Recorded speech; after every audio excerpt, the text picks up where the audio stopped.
بسم الله الرحمن الرحیم. د رمضان مبارک میاشت ته د نورو میاشتو په مقابله کې یو د سردارۍ مقام حاصل ده.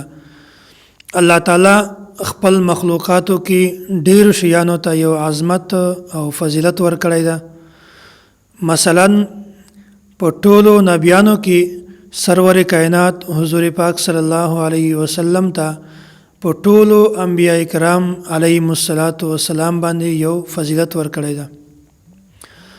او داسې په ټولو فرشتو کې حضرت جبرائیل امین علیه الصلاۃ والسلام ته یو فوقیت ورکړی ده. او په دې امت ته الله جل جلاله په ټولو امتو باندې یو فضیلت او فوقیت ورکړی ده. قرآن کریم ته الله جل جلاله په نورو آسمانی کتابو باندې هم فضیلت ورکړی ده. او داسې په ځمکه باندې جمعات ته الله جل جلاله په نورو ځمکو نه زیات فضیلت ورکړی ده. او په ورځو کې د جمعې ورځې ته الله جل جلاله په نورو ټولو ورځو باندې فضیلت ورکړی ده. او په شپو کې د لیلة القدر شپې ته په ټولو شپو نه زیات فضیلت ورکړی ده. او داسې په میاشتو کې د رمضان مبارک میاشتې ته هم الله جل جلاله په ټولو میاشتو نه زیات فضیلت او مقام ورکړی ده. نو مونږ تاسو ته پکار ده چې کوم د فضیلت او د عظمت واشیان دي مونږ د دې شیزونو د خپل شان مطابق خپل عزت او احترام وکړو. دا هغه میاشت ده چې په دې میاشت کې قرآن کریم را نازل شوی ده.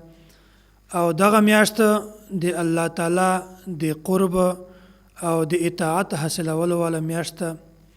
او دا میاشت د الله تعالی احسان، همدردی او د نیکی والا میاشت او د الله تعالی مغفرت او د رضا حاصلولو والا میاشت. نو دا چې کومه میاشت په دې کې یوه شپه داسې ده چې هغه شپه په زرو شپو نه زیاته بهتره ده.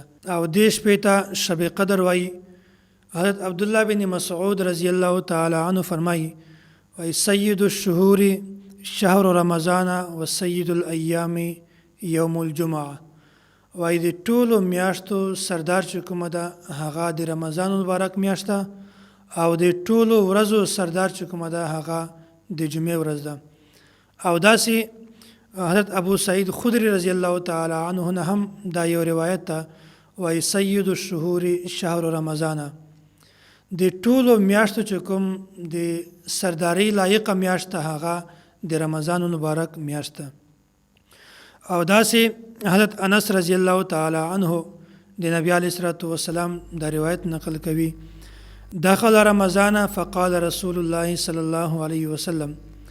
وایي د میاشت په داخلولو باندې نبی علیه الصلاۃ والسلام وفرمایل ان هذا الشهر قد دخل.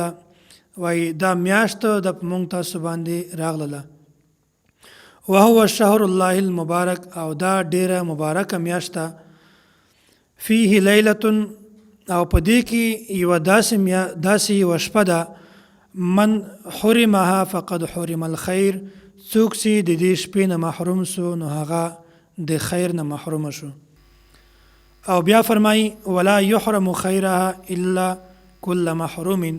او د دې خیر نه هغه سړی محرومیږي چې هغه سراسر بالکلیه دغه محروم وي.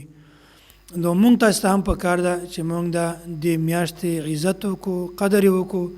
ځکه چې نور هم میاشتې دي د هغو هم ځان ته فضیلتونه راغلي دي، هغې احترام او فضیلت راغلی ده. خو په نورو میاشتو کې دا میاشت کومه ده د دې ډېر زیات فضیلت او احترام کول پکار دي. ځکه چې په دې میاشت کې قرآن کریم هم را نازل شوی ده. او دې میاشت کې یوه داسې شپه ده چې هغه په زرو شپو نه بهتره ده. نو الله پاک دې مونږ تاسې ته د داسې شپو او د داسې میاشتو قدر کولو توفیق را نصیب کړي.